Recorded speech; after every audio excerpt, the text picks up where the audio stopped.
Welcome, everyone, to the Everything Show. I am your host, Matrix Lord 212, and I'm with Chris. What's up, Chris? What's up, everybody? All right, so what do you have for us? Well, according to some information that I saw today, this is regarding Alien Covenant. We have kind of another bit of information that I guess wasn't explained in the movie. I've still yet to see the movie, so I guess you can tell me if this is wrong or not, and Okay. if they said this in the movie. But apparently, the planet that the movie takes place on is actually not the homeworld of the engineers. Apparently, it's an outpost and a settlement planet that they go to. I believe this may have been revealed either in the novel or through some other means. I got this from a pretty reliable source that I usually watch on YouTube. So I doubt that they just made this up. But it sounds kind of interesting to me, and I'm assuming that this means that it's potentially possible for the engineers to return if they make another Alien movie in this series. Well, let me ask you a question. Does this also open the doors for more adventures with Liz Shaw and David before they go to that place? I don't think so. I think if anything, we're going to see stuff with David. That could be potentially where he's going. Maybe he's actually going to the engineer's actual homeworld. Okay. Other And than maybe, that, I mean, if he went to the engineer homeworld and he found that there are aliens there already, yeah, that would be great because that would show that he didn't create shit. Excuse my language. So I would be really happy with that. But then they could also reveal that they didn't create them either, but they're like pets or something to them where they can control them, maybe. Well, that's certainly the way it seems to be in the novel because, spoilers in the novel, when I believe it's a scene where David is talking to Walter or one of the other of the crew from the Covenant, there's an alien egg there that he didn't make. And he says like something along the lines of, this is a testament to their skill or something, implying that the engineers made the egg and he didn't. And apparently the egg looks like a normal xenomorph egg. So I'm assuming what they're going to say is maybe in the novels anyway, that the engineers created the xenomorphs that, the fan base is most familiar with. However, as far as I know, that does not translate over to the film. So I know that Ridley Scott said flat out, David makes the xenomorphs in the film. So I don't know if the books are a different timeline, if it's a different canon, I don't know. But I just thought it was interesting that it seems like another thing that is differing from what's seen in the movie, as far as I know. Right. But I just thought it was interesting. What's your take on it? You think that it's anything or? I mean, I think they did that for spite then to show them later on. Maybe have a war. Maybe show that the engineers are not as weak as we think they are, or whatever, and they have abilities as well, or something. I mean, it would be really funny. It would be really funny if the engineers become like the predators or something. Oh yeah. And just hunt or something, or a division of them or whatever. Or they create the predators too. But I don't think they'll ever do that. I don't think David create. I know what Ridley Scott says, but Ridley Scott is the director of the moment. And the reason why I say that is, on a whim, a motion picture company could say, no, we want a different director. So he is not the creator of the Alien franchise. I just want to let everybody know that. He's one director from the first Alien movie, and he didn't write the first Alien movie. And most of the stuff that he wanted to do was changed. So he's not the godfather of the Alien. Let's get this straight. Yes, he was in the first movie, he did directing, but he hasn't done anything with the thing. So if the movie company decides, yeah, goodbye, I'm fine with that, and all this nonsense will go away. I hope that he's looking at all these these fan reactions and stuff and saying to himself, okay, I caused the problem, let me fix it. Because anybody with an open mind would do that. But it seems to me like it keeps getting worse and worse with you told me he said that Jesus Christ was an engineer and all this other stuff. That's a little bit out there. So I don't know. I have a feeling that we are going to get an Alien sequel because for some reason it's making a little bit here and there. And it could squeak out like 220, possibly, or more. So I think it's possible we may get a sequel. Yeah. I mean, again, I'm checking the box office every day, and by this weekend, I don't know, maybe another 15 million here, and then overseas we don't know. So, well, the thing is, I mean, I could potentially see it getting a sequel. The thing is, though, they're going to cut that budget again. Well, maybe not. I mean, here's the thing: it depends on what he's going to do. Maybe he won't have to have a huge extensive budget if he's going to do just a regular, have to see Planet Side and all that other stuff. He would probably have to do a more something similar to Alien, where it was maybe on one ship and there was only a couple of xenomorphs. The thing is, though, I mean, Prometheus did well and it got its budget cut for Covenant. So I mean, I could see it is. Here's the thing now. It's possible. Domestically, right now it's sitting at 69 million domestically. Yeah. It's possible we may get 85. Yeah. Foreign numbers, I can't tell. I haven't really been tracking like I did with Ghostbusters that time, but I could see it being over 200 million worldwide. So I don't know. I mean, again, I'm pretty sure maybe we might have an $85 million budget for the next one. Yeah, I could see that. Yeah. Now, yeah, you know what? I'm going to go on a limb here, and I'm going to say that Ridley Scott is going to be doing another movie. Yeah. And I'm going to say that to me, what he should do is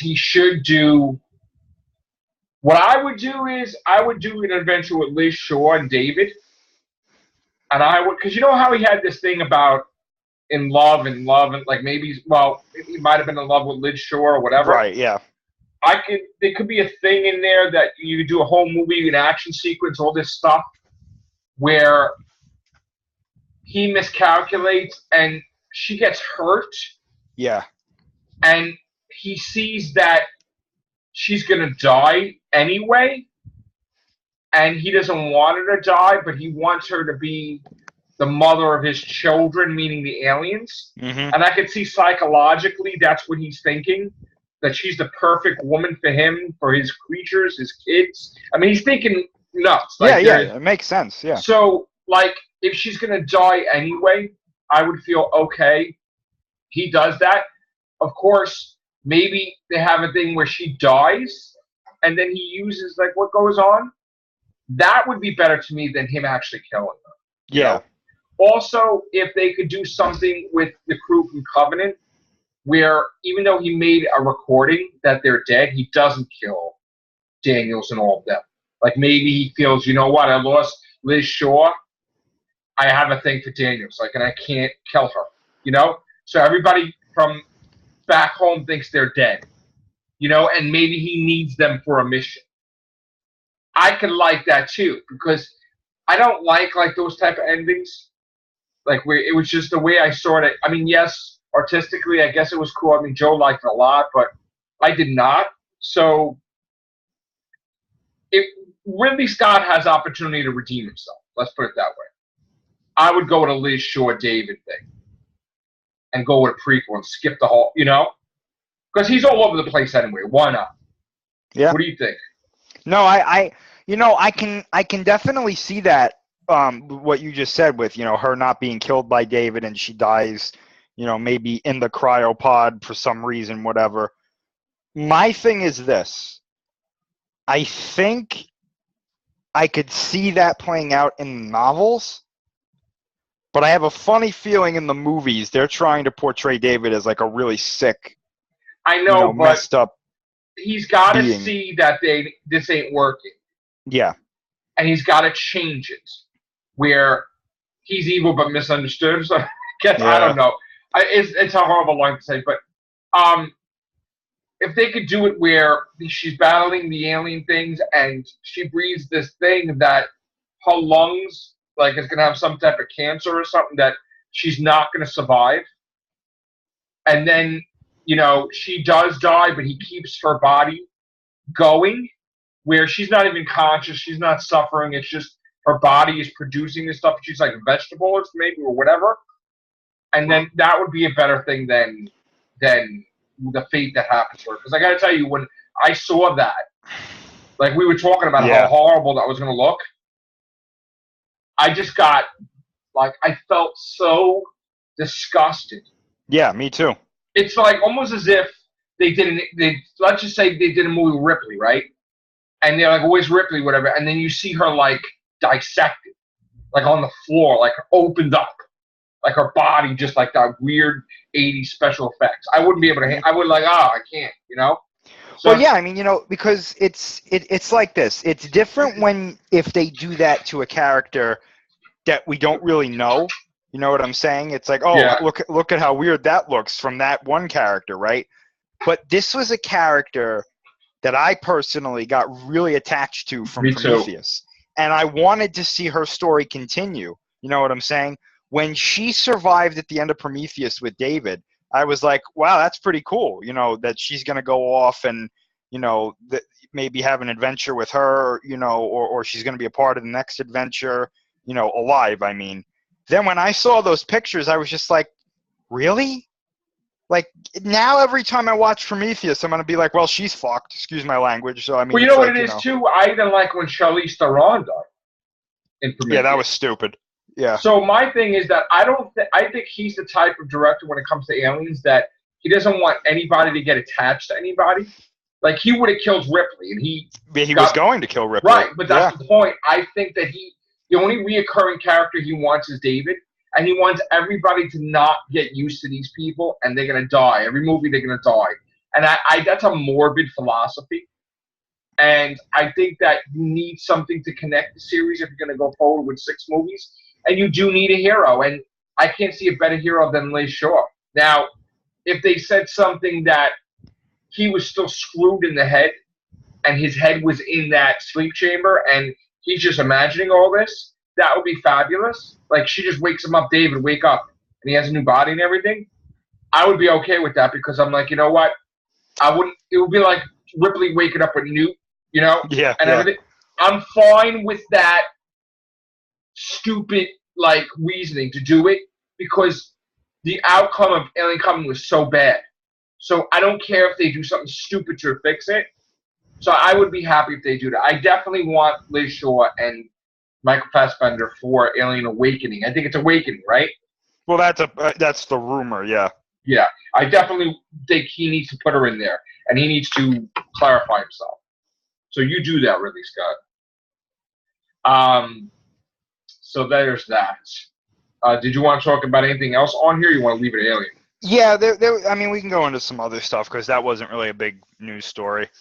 This next one isn't really that big, and I'm going to apologize beforehand. I'm going to butcher this name just so you guys know. All right. But we have an interesting new cast member for Godzilla King of the Monsters. Okay.